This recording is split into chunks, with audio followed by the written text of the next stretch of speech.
উপকূলীয় চরাঞ্চলের মানুষের জীবন যেন পুরোটাই নির্ভর করে জোয়ার ভাটার উপর। ভাটার সময় রান্না আর জোয়ারের সময় বসতঘর রক্ষা, এভাবেই বছরের পর বছর কাটিয়ে দিচ্ছেন পটুয়াখালীর চরাঞ্চলের মানুষেরা। পটুয়াখালীর চরমচুলের বাসিন্দাদের অভিযোগ, বেড়িবাঁধ না থাকায় তাদের এই পরিস্থিতি।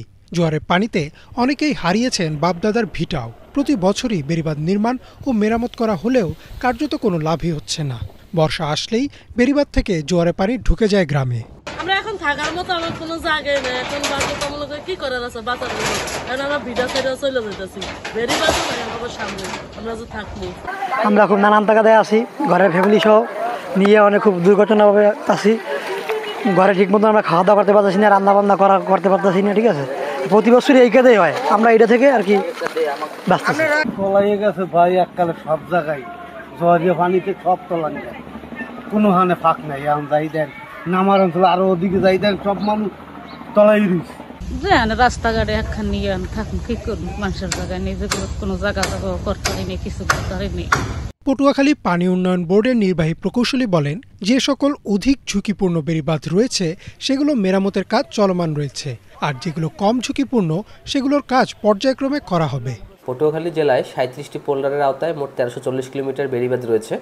সম্প্রতি যে নিম্নচাপটি আঘাত হেনেছে, এর ফলে কিছু কিছু স্থানে বেড়িবাঁধ ক্ষতিগ্রস্ত হয়েছে।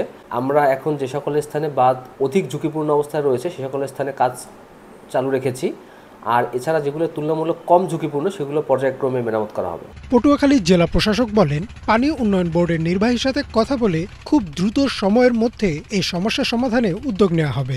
গত কয়েকদিনের যে নিম্নচাপের কারণে যে অতিবৃষ্টি, এই বৃষ্টিতে আমরা এই বাঁধগুলোর বেশ কিছু ত্রুটি আপনারা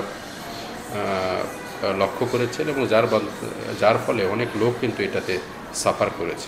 যে পানি উন্নয়ন বোর্ডের প্রধান নির্বাহী প্রকৌশলী মহোদয় আছেন, তাকে অনুরোধ করেছে এই বাঁধগুলোর কোথায় কী সমস্যা সেটাকে চিহ্নিত করে একটি পত্র মন্ত্রণালয়ে প্রেরণ করার জন্য। প্রশাসনের তথ্য অনুযায়ী পটুয়াখালী জেলায় 1340 কিলোমিটার বেড়িবাঁধ রয়েছে, যার অধিকাংশই গলাচিপা ও রাঙাবালী উপজেলায় অবস্থিত। স্থানীয়দের একটাই আশা, টেকসই বেড়িবাঁধ পেলে স্বপ্নের ঘর আর হারাতে হবে না।